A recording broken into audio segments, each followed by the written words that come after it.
Hello everyone, आज आपण DNA replication in प्रोकॅरियोट्स study करणार आहोत. आणि प्रोकॅरियोट्समध्ये आपल्याला माहितीच आहे की बॅक्टेरियाज येत असतात आणि बॅक्टेरियामध्ये DNA रेप्लिकेशन कशा प्रकारे होतं हे आपण स्टडी करणार आहोत आजच्या लेक्चरमध्ये. तर आपल्याला माहिती आहे की बॅक्टेरियामध्ये जो DNA किंवा क्रोमोझोम प्रेझेंट असतो तो सर्क्युलर DNA असतो, राईट.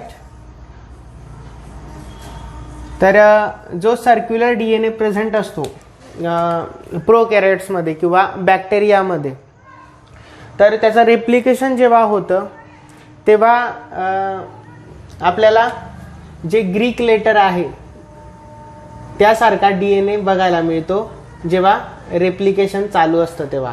कारण की एक बबल फॉर्म होतो, रेप्लिकेशन बबल फॉर्म होतो आणि त्यामध्ये DNAची कॉपी तयार होत असते.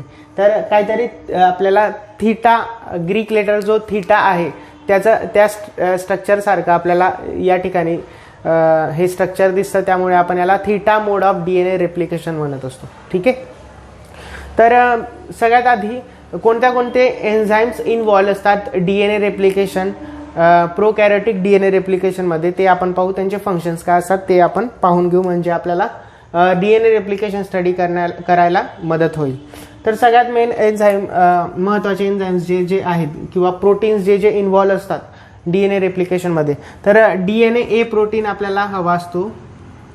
DNA प्रोटीन जो की बाइंड करतो DNA बॉक्सेस जे प्रेझेंट असतात, जे DNA बॉक्सेस प्रेझेंट असतात त्या ठिकाणी तो बाइंड करत असतो.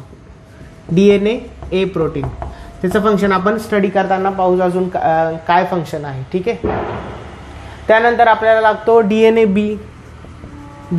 Protein, DNA enzyme, right.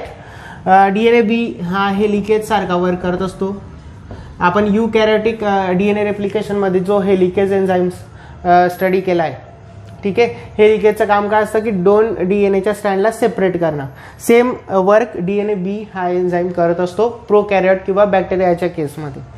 त्यानंतर DNA एन्झाईम आपल्याला लागणार आहे. DNA हा DNA ला लोड करण्यासाठी, DNA वर लोड करण्यासाठी DNA हा एन्झाईम आपल्याला लागत असतो. त्यानंतर DNA G एन्झाईम आपल्याला लागतो. DNA जो की प्रायमेज सारखा वर्क करतो. आपल्याला माहिती आहे की DNA रेप्लिकेशन हे RNA प्रायमर पासून स्टार्ट होतं. तर आपल्याला DNA प्रोटीन पण लागतो जो की प्रायमेज सारखा वर्क करत असतो. जो पहिला जो RNA प्रायमर ॲड होणार आहे तो प्रायमर ॲड करण्याचं काम हा DNA प्रोटीन करेल, ठीक आहे. त्यानंतर आपल्याला सगळ्यात महत्त्वाचा एन्झाईम म्हणजे पॉलिमरेज, DNA पॉलिमरेज एन्झाईम लागेल. पॉलिमरेज 3 एन्झाईम लागणार आहे जो आपला DNAची कॉपी तयार करणार आहे, ठीक आहे. DNA polymerase. त्यानंतर अजून काही एन्झाईम्स लागतील जे की टर्मिनेशनमध्ये इन्व्हॉल्व असतात किंवा प्रोटीन्स लागतील. टस प्रोटीन लागेल, टर्मिनेशन युटिलायझेशन साइट्स प्रोटीन आपल्याला लागत असतात टर्मिनेशन करण्यासाठी, DNA रेप्लिकेशनला एंड करण्यासाठी. त्यानंतर आपल्याला DNA लायगेज पण लागणार आहे, ठीक आहे. लायगेज एन्झाईम लागेल आणि RNase H एन्झाईम लागेल. RNase H लायगेजचं काम DNAला 2 फ्रॅगमेंट्सला जॉईन करणं असतं आणि RNase Hचं काम न्यूक्लियस सारखं असतं. जे RNA फ्रॅगमेंट्स आपण ॲड करणार आहेत लॅगिंग स्ट्रँडवर, ते RNA फ्रॅगमेंट्स आपण रिमूव्ह करतो आणि त्यानंतर DNAचे फ्रॅगमेंट्स ॲड करतो. तर त्या कामासाठी आपल्याला RNase H एन्झाईम लागतो जो की डिग्रेड करून टाकेल त्या RNA प्रायमर्सला आणि त्यानंतर डिऑक्झिरायबोज न्यूक्लियोटाइड्स ॲड होतील, ठीक आहे. तर हे सगळे प्रोटीन्स इन्व्हॉल्व असतात DNA रेप्लिकेशनमध्ये प्रोकॅरियोट्सच्या. वर्क सेम आहे. DNA काय काम करतोय, DNA बॉक्सेसला बाइंड करेल ज्यामुळे DNAला स्प्लिट होण्यासाठी, मेल्ट होण्यासाठी मदत होते. दुसऱ्या साईडला DNA हा हेलिकेज सारखं काम करेल, 2 स्ट्रँडला सेपरेट करायचं काम करेल. DNA हा DNA ला लोड करण्यासाठी काम करेल. DNA हा प्रायमेज RNA प्रायमर ॲड करेल. DNA पॉलिमरेज हा एक डिऑक्झिरायबोज न्यूक्लियोटाइड ॲड करत जाईल आणि नवीन स्ट्रँड सिंथेसाइज करेल. टस प्रोटीन हा टर्मिनेशन हेल्प करण्यासाठी मदत करेल, टर्मिनेशनला हेल्प करेल. लायगेज हा 2 सक्सेसिव्ह DNA फ्रॅगमेंट्सला जॉईन करायचं काम करेल. RNase H एन्झाईम जो आहे तो प्रायमर्स जे ॲड केलेत आपण RNA प्रायमर्स त्यांना रिमूव्ह करण्यासाठी हेल्प करेल. तर हे सगळे प्रोटीन्स आपल्याला मदत करणारे DNA रेप्लिकेशनमध्ये. आता आपण जी मेन प्रोसेस आहे DNA रेप्लिकेशनची ती पाहू. तर DNA रेप्लिकेशन मेनली 3 स्टेप्समध्ये आपण आपल्या स्टडी पर्पजसाठी डिवाइड केलेलं आहे. Initiation, elongation and termination. पहिली प्रोसेस होते इनिशिएशन, DNA रेप्लिकेशन इन प्रोकॅरियोट्स. तर यातली पहिली प्रोसेस होते इनिशिएशन. इनिशिएशन मध्ये बघा आपल्याला माहिती आहे की DNA हा सर्क्युलर आहे. ठीक आहे. तर DNA वर काही साइट्स प्रेझेंट असतात, त्यांना आपण म्हणतो ओरायसी साइट किंवा ओरिजिन ऑफ रेप्लिकेशन. ठीक आहे. त्यांच्या स्पेसिफिक सिक्वेन्सेस प्रेझेंट असतात. तर याला आपण झूम करून दाखवू या ठिकाणी अशा प्रकारे, जी की ओरायसी साइट आहे आपली. ठीक आहे. त्यावर काही स्पेसिफिक सिक्वेन्सेस प्रेझेंट असतात नायट्रोजन बेसेसच्या, जिथून ज्या इंडिकेट करतात की या ठिकाणहून DNA रेप्लिकेशनला सुरुवात करायची. म्हणून त्या साईटला आपण म्हणतो ओरिजिन ऑफ रेप्लिकेशन. ठीक आहे. किंवा ओरायसी साईट म्हणतो, ओरिजिन ऑफ रेप्लिकेशन म्हणतो. ठीक आहे. तर याच्यावर काही स्पेसिफिक सिक्वेन्सेस प्रेझेंट असतात. तर कोणत्या असतात त्या?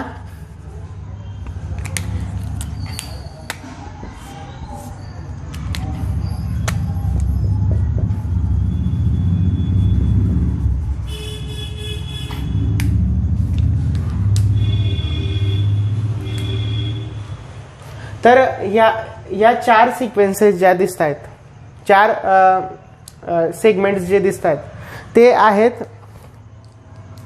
त्याला म्हणतो आपण DNA A बॉक्सेस. ठीक आहे. DNA A बॉक्सेस,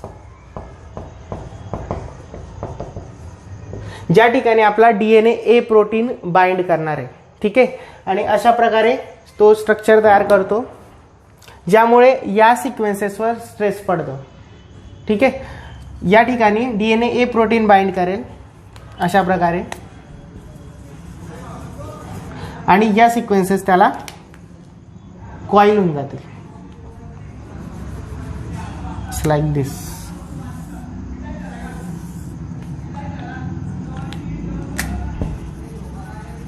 तर जस्ट इमॅजिन आपण एखाद्या थ्रेड घेतली आणि तिला आपण गाठ मारली, तर दुसऱ्या साईडला ज्या प्रकारे इथे एक गाठ मारली गेली आहे, दुसऱ्या साईडला स्ट्रेस पडेल.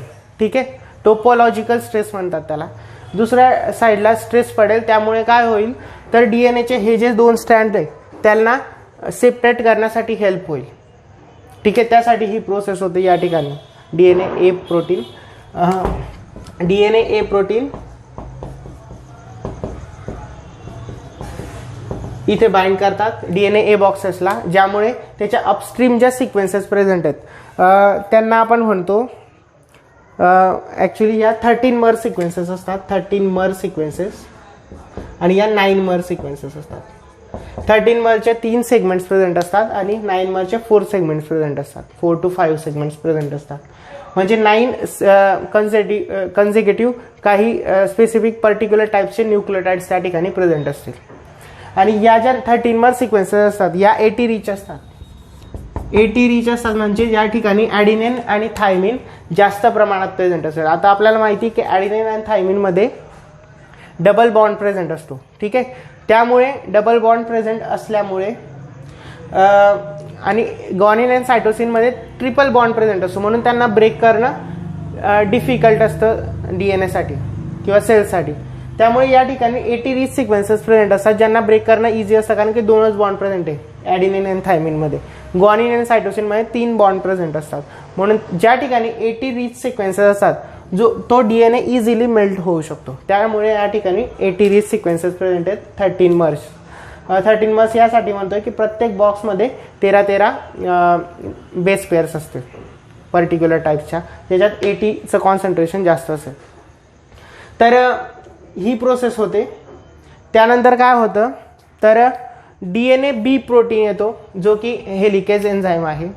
ज्याचं काम काय आहे, या 2 स्ट्रँडला सेपरेट करणे. कोणता प्रोटीन येईल, आधी DNA ए आला, DNA ए बॉक्सेसला जॉईन झाला, तिथे नॉड तयार झाली, ज्यामुळे इथे टोपोलॉजिकल स्ट्रेस पडला, जो हेल्प करणार आहे या 2 स्ट्रँडला सेपरेट होण्यासाठी.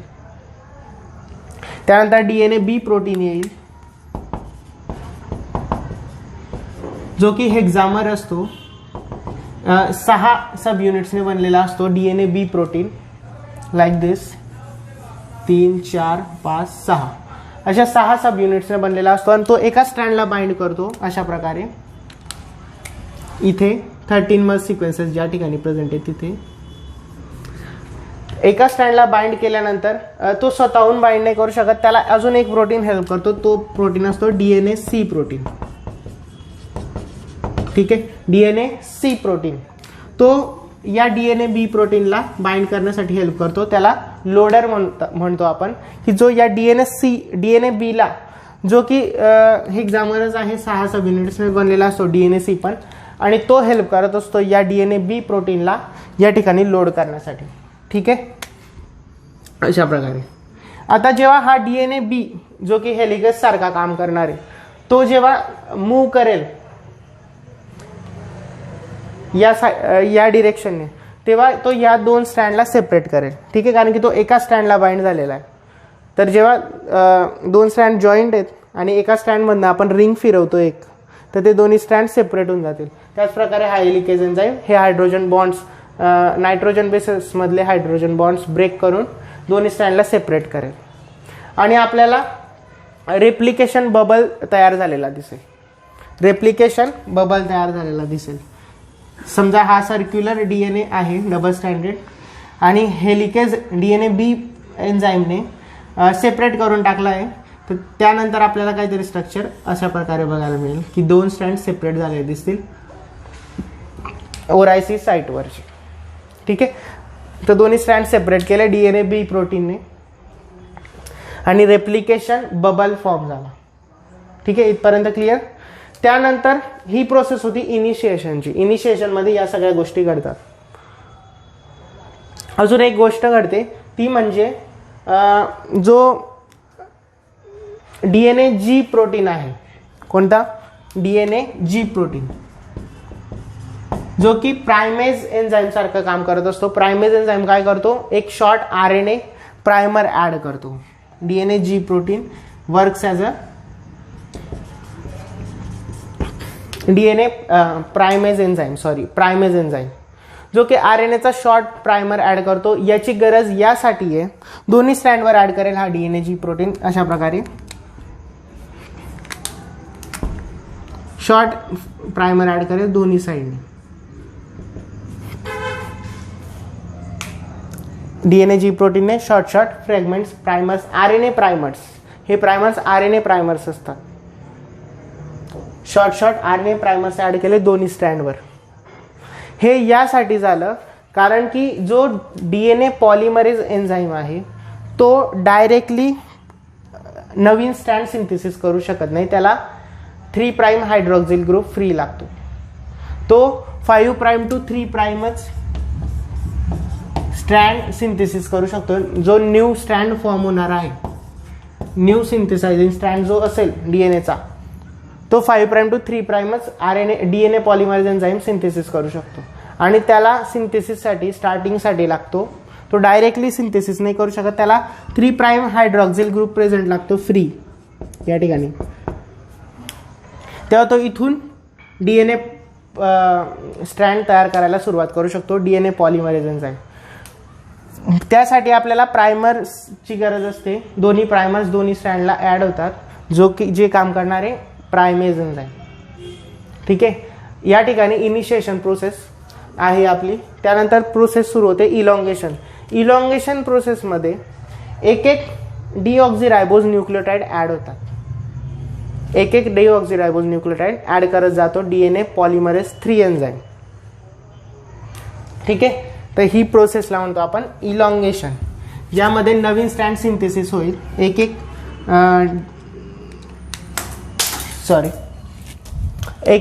डिऑक्झिरायबोज न्यूक्लियोटाइड ॲड होईल. दुसरी प्रोसेस आहे इलॉंगेशन. कोण करेल, DNA polymerase 3 enzyme, DNA polymerase 3 enzyme elongation ही प्रोसेस करत असतो. ठीक आहे. तो काय करेल, या ठिकाणी बाइंड करेल आणि एक एक डिऑक्झिरायबोज न्यूक्लियोटाइड ॲड करत जाईल. आता इलॉंगेशनमध्ये एक मेन प्रॉब्लेम ही होते की आपल्याला माहिती आहे की DNA पॉलिमरेज एन्झाईम हा 5' to 3'च स्ट्रँड सिंथेसिस करू शकतो आणि या ठिकाणी एक स्ट्रँड मूव्ह होतोय. तर समजा let me draw another diagram. समजा आपला हा रेप्लिकेशन फॉर्क आहे, ज्या ठिकाणी याची डिरेक्शन आहे 5' to 3', बरोबर.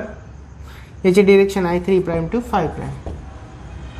मग या ठिकाणी जो नवीन स्ट्रँड सिंथेसिस होणार तो इथे 5' असेल, 3' असेल, बरोबर. आणि हे लिकेज एन्झाईम या प्रकारे मूव्ह करतोय. DNA B एन्झाईम या डिरेक्शनने मूव्ह करतोय, या डिरेक्शनने स्ट्रँडला सेपरेट करतोय. आणि DNA पॉलिमरेज एन्झाईम इथून जो प्रायमर ॲड झालेला आहे इथून एक एक एक एक न्यूक्लियोटाइड ॲड करायला सुरुवात करतोय फ्रॉम 5' to 3' न्यूली सिंथेसायझिंग स्ट्रँड. ठीक आहे. तर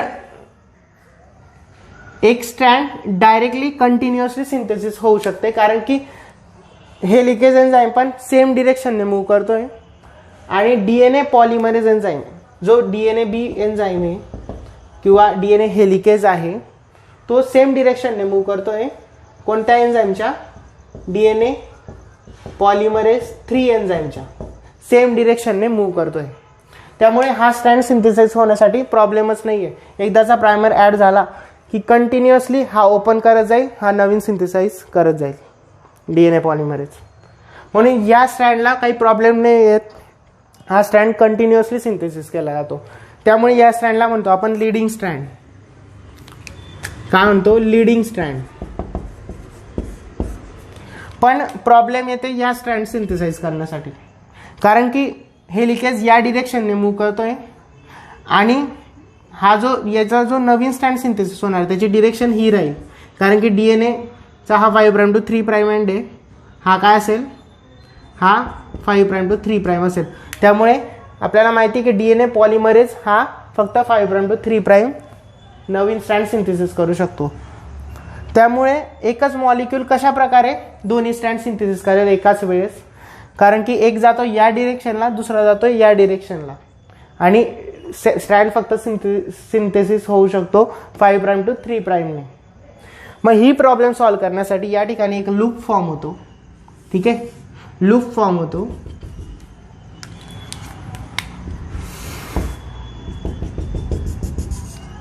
अशा प्रकारे मी ब्लॅक कलरमध्ये नवीन स्ट्रँड दाखवलेला आहे आणि ब्लू कलरमध्ये ओल्ड स्ट्रँड पॅरेंट स्ट्रँड दाखवलेला आहे. ठीक आहे. अशा प्रकारे एक स्ट्रँड लूप फॉर्म करतो आणि तो स्ट्रँड फ्रॅगमेंट्समध्ये सिंथेसिस होतो. शॉर्ट फ्रॅगमेंट्स ॲड केले जातील, परत प्रायमर्स ॲड केले जातील आणि त्याच्यामध्ये गॅप राहील, त्या गॅपमध्ये डिऑक्झिरायबोज न्यूक्लियोटाइड्स ॲड केले जातील आणि हा स्ट्रँड तुकड्यांमध्ये सिंथेसिस केला जातो. त्या तुकड्यांना म्हणतो आपण ओकाझाकी फ्रॅगमेंट्स आणि या स्ट्रँडला म्हणतो आपण लॅगिंग स्ट्रँड. ठीक आहे, लॅगिंग स्ट्रँड. आणि हा जो नवीन स्ट्रँड सिंथेसिस होणार आहे तो तुकड्यांमध्ये त्याच्यात शॉर्ट RNA प्रायमर्स ॲड केले जातील, शॉर्ट DNA फ्रॅगमेंट्स ॲड केले जातील, परत RNA प्रायमर्स ॲड होतील, परत DNA फ्रॅगमेंट्स ॲड होतील. अशा प्रकारे त्याच्यात जो नवीन स्ट्रँड बनतो त्यामध्ये खूप सारे RNA प्रायमर्स आणि त्यामध्ये DNA स्ट्रँड सिंथेसिस केले जातात.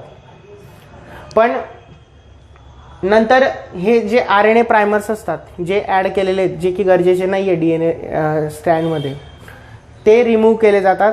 कोणत्या एन्झाईमच्या मदतीने, RNase H एन्झाईम H एन्झाईमच्या मदतीने रिमूव्ह केले जातात हे RNA स्ट्रँड जो RNase H एन्झाईम न्यूक्लियस सारखा काम करतो, तो ते स्ट्रँडला कट करून क्लीव करून टाकतो, रिमूव्ह करून टाकतो. आणि त्यामध्ये परत DNA polymerase enzyme polymerase 1 enzyme येतो आणि तो परत RNA चे स्ट्रँड सिंथेसिस करून टाकतो. आणि जे हे तुकडे तयार झालेले आहेत नवीन, हे जॉईन करण्याचं काम करतो लायगेज एन्झाईम. लायगेज एन्झाईम या नवीन तयार झालेल्या तुकड्यांना परत जॉईन करून देईल. इट्स ग्लू सारखा वर्क करतो लायगेज एन्झाईम. ठीक आहे.